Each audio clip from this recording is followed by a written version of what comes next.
Dear students, today our topic of interest is twisting couple on a cylinder. To be more precise, it's a twisting couple on a cylindrical rod or a wire. Let us move on.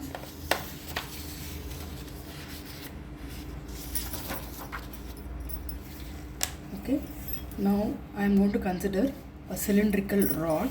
This is a cylindrical rod. The wire also may be considered as a rod.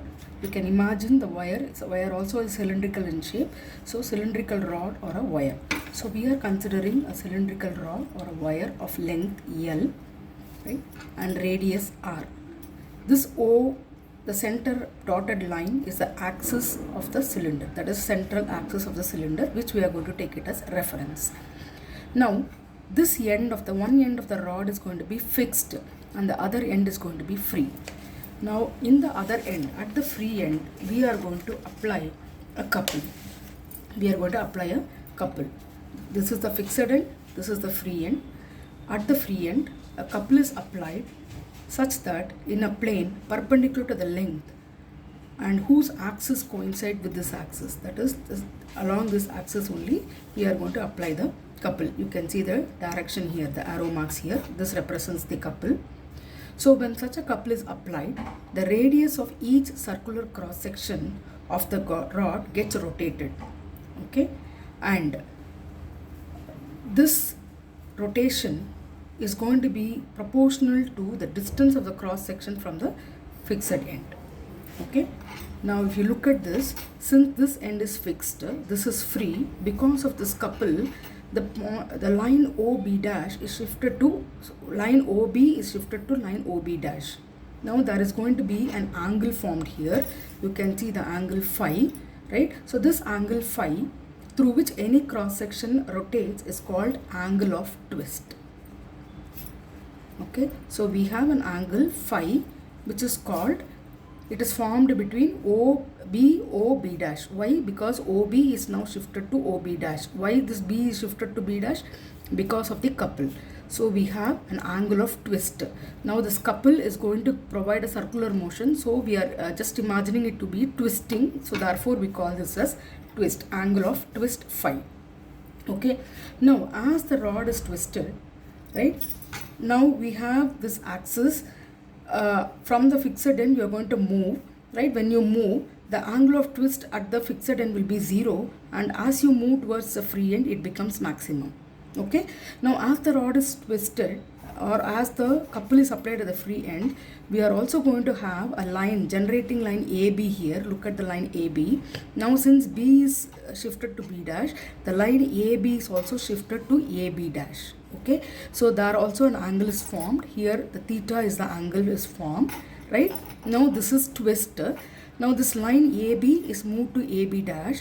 So with respect to the fixed end, the free end or the each cross section of your rod is going to move. So we are going to call this as shear, or theta is called angle of shear.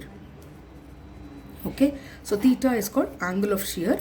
So we have displacement BB dash, one with respect to O and another with respect to the length L, one with respect to the radius, another with respect to the length. Okay, so with respect to the radius you call it as twist, and with respect to the length you call it as shear, right? So now what you have, now from, let me take this is a small arc length, so I can take it as a triangle BOB dash. From the triangle BOB dash, I can write the angle phi is equal to BB dash by OB.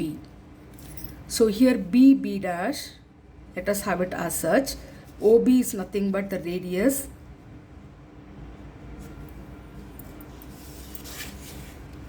R.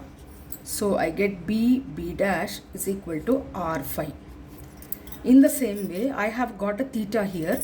So from the triangle BAB dash, I can write theta is equal to BB dash by AB, which is nothing but again BB dash, let us have it as such. AB is nothing but L, the length of the rod, right? So now BB dash is equal to L into theta.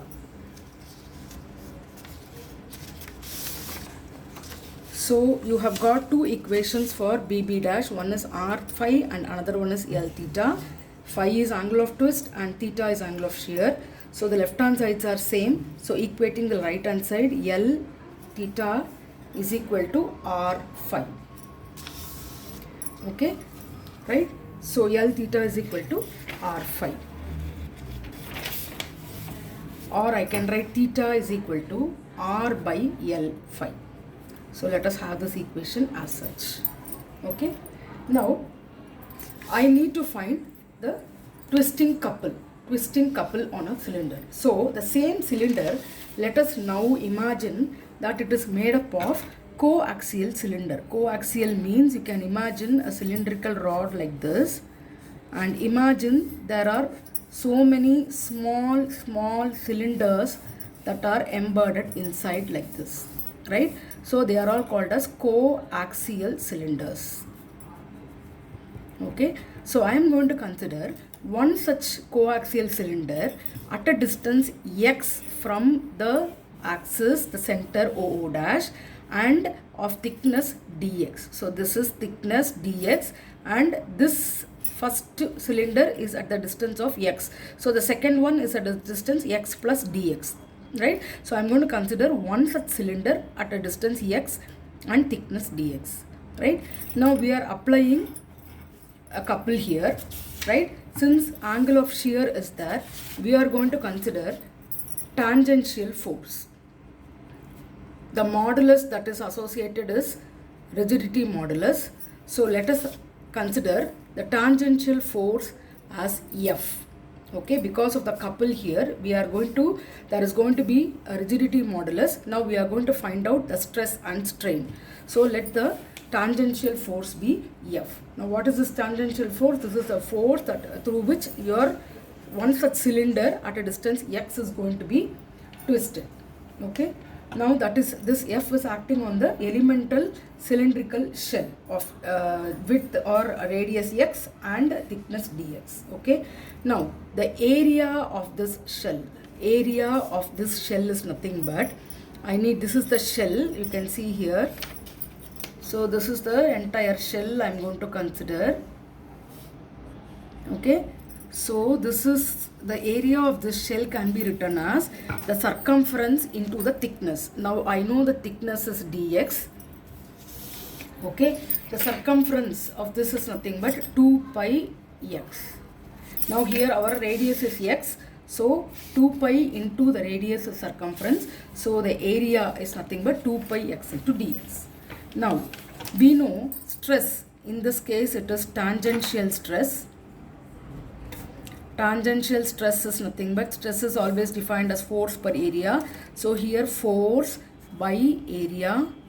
Now what is our area? F by 2 pi x dx. Okay, this is tangential stress. Keep it as such. Now since the modulus that is associated here is eta, the rigidity modulus.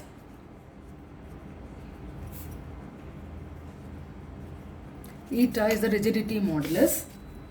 Now let us write the rigidity modulus. It is eta is equal to, we know the modulus of elasticity, stress by strain. Here it is tangential stress by, here it is angle of shear or shear. So it is nothing but just shear. Okay. Now what is my tangential stress? I have got F by 2 pi x dx.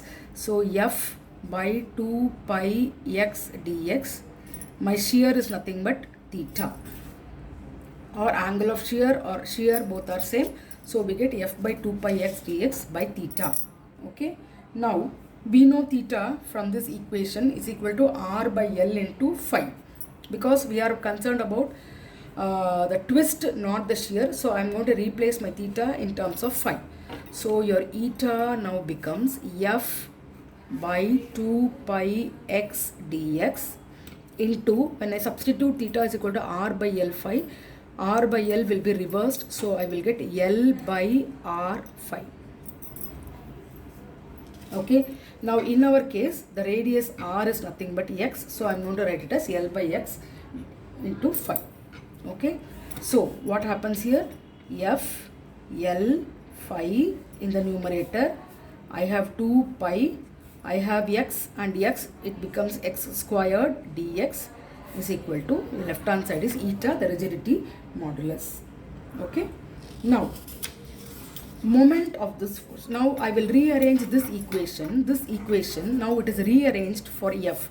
So keep your F on one side and bring all the other terms here. So this comes to the numerator. So 2 pi x squared dx. L phi comes to the denominator by L phi. Already I have eta. So into eta. Okay. So I get F is equal to 2 pi x squared dx eta by L into phi. Now let us find moment of this force. Moment of this force. So the moment is nothing but force into the distance. Moment is nothing but force into the distance. Here what is our distance? It is nothing but the radius. So F into x becomes our moment, right? So when I write this F into x, you are multiplying here the left hand side with x. So multiply the right hand side also with x. So my Fx becomes 2 pi. Already I have x squared here. I am multiplying with x. So it becomes x squared into x is x cube dx eta by L phi. Okay. Now this, what is this F? It is the tangential force acting on the small elemental cylinder which we have considered. Now we want to find what is the twisting couple on the entire cylindrical rod. So F into force into the moment is nothing but my tau, torque, right? So I will write this tau. It is nothing but, it is going to be, I have a dx here. Dx is the thickness of the small elemental area. Now I am going to integrate this for the entire cylinder. So I am going to put an integral sign. We already know x is nothing but the radius of the cylinder which we have considered. So it is similar to the radius. So we are going to integrate from 0 to the radius r. So integral 2 pi, let me club all the constants together, eta by L phi into x cube dx. So what happens? My 2 pi eta by L phi is a constant. So I can take it out of the integration, 0 to r x cube dx. Okay. Now when you integrate this, we already know it is nothing but x power 4 by, x power 4. So what will happen is, you will get tau is equal to 2 pi eta L phi into x power 4 by 4 within the limits 0 to r. Now when I apply the limit 0, it becomes 0. So when I apply r, it becomes r power 4.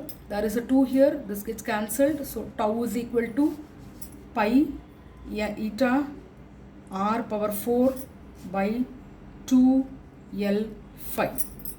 Okay. This is twisting couple. Now if I make phi is equal to 1, then tau becomes pi eta r power 4 by 2L.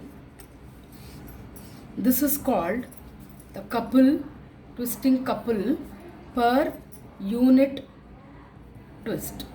Okay, why unit? Because I am making theta is equal to 1, right? 1 radian. So this is nothing but couple per unit twist, or it is also called torsional rigidity. Okay, so we have derived, this is the equation for twisting couple, the couple per unit twist or torsional rigidity for a cylindrical rod. So thank you.